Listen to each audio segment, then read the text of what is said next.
Rick. Good afternoon, Rick. Oh, so anong araw ngayon, Rick?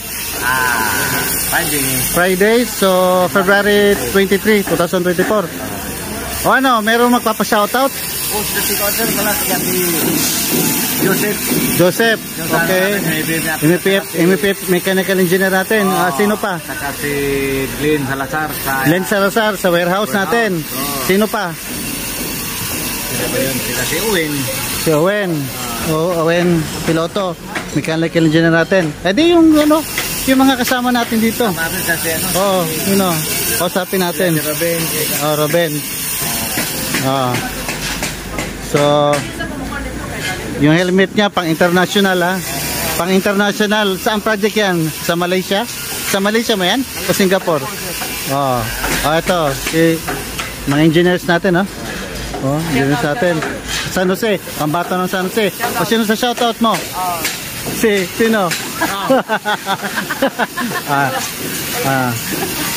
Okay, so Joshua, pinaka rebar engineer na. Okay. So dito tayo.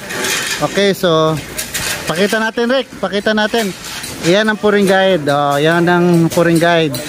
Ayan tubo. Kasi may slope tayo. Ito yung pinaka-slope natin papunta sa may kanal. Ang pinaka-drain doon, pag ito punta natin dito, ito yung construction joint. Ito yung tinatawag na construction joint. Yung putulan ng masa, putulan ng buhos. Okay, iba yung contraction iba yung contraction, iba yung construction. Construction joint, ito. Pag sa SOG, allowed lang tayo magputol ng masa sa mga center ng column para magandang tingnan, 'di ba? At yun din talaga ang tama. Right? So diyan magpuputol ang masa natin. Tapos meron tayong tinatawag na dowel. May mga dowel 'yan. 1 meter, 1 meter sa amin 1.2, 60 dito, 60 sa kabila.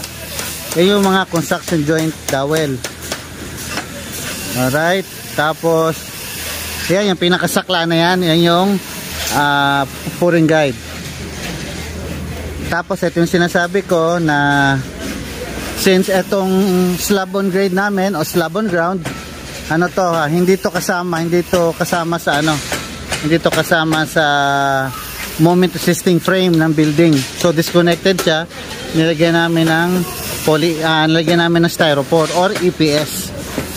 Tapos merong yung tape, yan yung mga elevation niya. So ang idea nito pa nagbuhos, hindi lahat kasi may iba yung mga sa residential, buong tubo yan dinudugtong. Ngayon pagka malalaki kagaya nito, aksaya sa tubo So ang ginagawa namin, isang tubo lang isa dito, isa doon.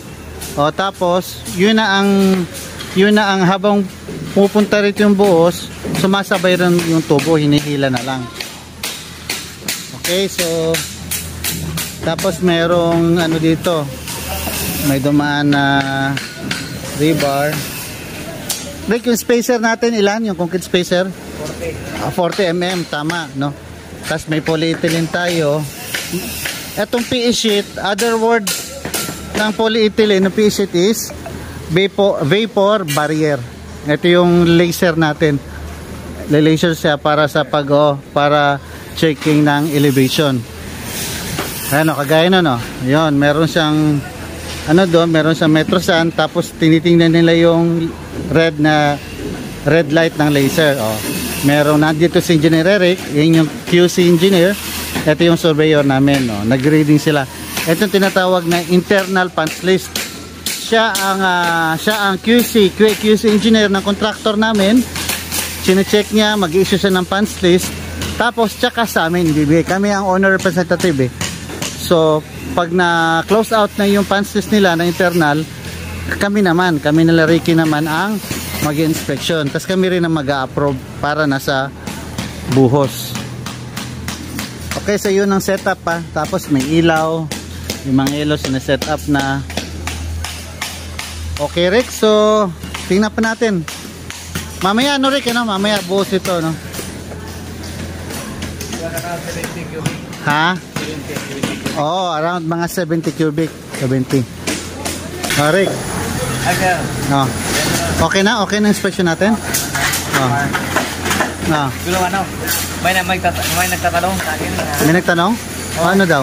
Bakit daw yung SOJ palaging single matting? Bakit to yung SOJ palaging single matting? Hindi Hindi Rick sino yung nagtanong? Basta kung sino yung nagtanong, hindi lahat hindi lahat ng project natin na SOJ single matting. Meron double matting naka-experience na yan pero in fairness, usually single matting lang talaga. Pero may mga double matting, lalo na kung mga pad, mga equipment pad, double matting yon. Tapos yung project natin na naka-double matting, meron bottom and top bars na slab on grade o slab on ground, yung nakatuhog sa column. Yung part siya ng moment frame. Ika nga, sa diaphragm siya, di ba? Yun. Kailan magastos yun? O ito, ika nga, floating lang to. Ito yung tawag na Rek, na floating slab. Kasi titignan mo, para siya nakalutang, di ba? Naka-float lang siya. Tapos disconnected siya sa hindi siya part ng moment frame, disconnected siya sa column, sa mga wall, kaya floating lang siya, wala siyang moment. Hindi siya nag-create ng mga negative moment. Puro lang, positive lang to kasi lahat puro bottom bar no? Pero hindi yan perfect Rick Minsan pag may movement, lalo pag hindi stable yung lupa, nag-create siya ng ng uplift. Kaya kailangan ng cutting, kinakat natin yon, mga crack inducer. Diba? Pagkatapos ito, kinakat natin yan. Kasi hindi nga maiwasan Rick, vibration, tapos hindi perfect yung compaction. Pag sumaltik yung Rick, wala na, crack na. Kaya inuunahan natin, nalagyan natin ng crack inducer o kinakatingan. Okay Rick, so yun lang ang sagot sa sa tanong na sa nag-comment. Okay Rick, sige Rick Sige, bye-bye, thank you.